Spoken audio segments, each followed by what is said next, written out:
हम as a nation यकीन करें कॉम्प्लेक्स का शिकार जरूर हैं। जहां पे आप इंग्लिश फट बोलने वाले हो तो आपको प्रोटोकॉल भी बड़ा आला मिलता है।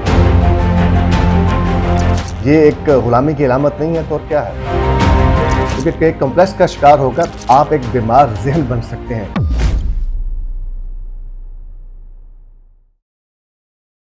कहने को कॉम्प्लेक्स तो एक छोटा सा लफ्ज है, लेकिन यकीन करें बहुत सारे लोग हमारे यहाँ पे कॉम्प्लेक्स के मारे हुए हैं या कॉम्प्लेक्स का शिकार है। अब ये कॉम्प्लेक्स आता किस वजह से है, इसकी वजूहात क्या हैं? बहुत सारी चीजें ऐसी हैं जो हमें कॉम्प्लेक्स का शिकार करती हैं। कभी कभार हमारा कॉलेज जहाँ पे हम जाते हैं वहां पे लोगों को देखकर, उनके कपड़े देखकर, उनके स्टाइल देखकर एक मिडिल क्लास आदमी कॉम्प्लेक्स का शिकार हो जाता है। या कभी कभार कि आप ऐसी जगह पे जाएं कि जहाँ पे इंग्लिश के फर बोलने वाले लोग मौजूद हों और आप मेरी तरह शायद उर्दू में बोलने वाले हों, तो आप भी कॉम्प्लेक्स का शिकार हो जाएंगे। हम एज अ नेशन यकीन करें कॉम्प्लेक्स का शिकार जरूर है।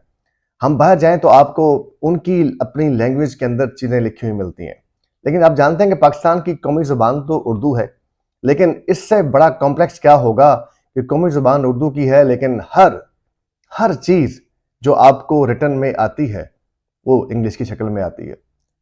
ये एक गुलामी की अलामत नहीं है तो और क्या है। आज तक हम अपनी इन चीजों को स्ट्रॉन्ग नहीं कर सके। वजह यह है चूंकि हम गुलाम कौम के तौर पर बहुत अरसा रहे, अब तक हमें यह महसूस नहीं हो रहा कि हम आजाद हो चुके हैं। ये आज़ादी उस दिन महसूस होगी जब यहाँ पे आपको तमाम बिलबोर्ड्स पे उर्दू में चीज़ें लिखी हुई नजर आएंगी। यहाँ पे आपको हर चीज़ इंग्लिश में बताई जाती है। आप अपने मॉडल से लेकर जिस मर्जी क्लास में ट्रैवल करें तो आपको इंग्लिश का खुमार चढ़ता हुआ नजर आएगा।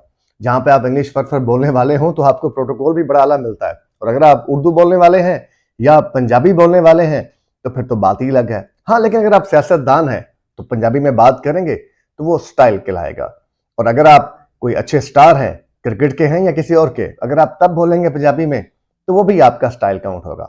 लेकिन कॉम्प्लेक्स के मारे हुए लोग हम ऐसे हैं कि हम इस कॉम्प्लेक्स से निकल ही नहीं पाते। कभी किसी को गाड़ी का कॉम्प्लेक्स है, कभी किसी को किसी जगह पे रहने का कॉम्प्लेक्स है। हम कॉम्प्लेक्स का शिकार एक अजीबोगरीब सा हजूम बन चुके हुए हैं। हमें शर्मिंदगी आती है कि हम उर्दू में बात नहीं करते। हमें खुशी होती है कि अगर हमारे बच्चे इंग्लिश में बोलना शुरू करते हैं तो हम अपने रिलेटिव्स को बताते हैं, देखा है कैसे इंग्लिश में बात करते हैं। तो ये कॉम्प्लेक्स यहां पे है, और ये कॉम्प्लेक्स कब निकलेगा?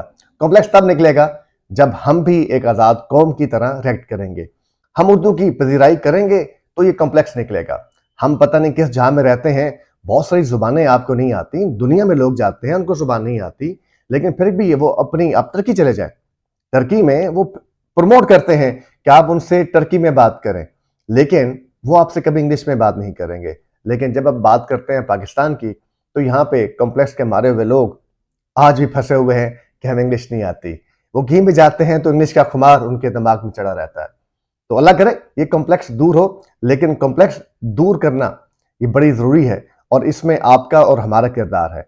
कॉम्प्लेक्स का शिकार मत हो। आपको उर्दू आती है, पंजाबी आती है, कोई मसला नहीं है। अपने आप को एतमाद के साथ बात करें, क्योंकि ये सब जुबानें पाकिस्तान में बोली जाती हैं। अगर आपको पश्तो आती है, आपको सराइकी आती है, पंजाबी आती है, जो जुबान आती है उस पर फख्र करें। कॉम्प्लेक्स का शिकार मत हो, क्योंकि कॉम्प्लेक्स का शिकार होकर आप एक बीमार जहन बन सकते हैं, और बीमार जहन बीमार जिस्म की अलामत होता है। तो कॉम्प्लेक्स से दूर रहें और जो चीज आपके पास है इसको एंजॉय करें।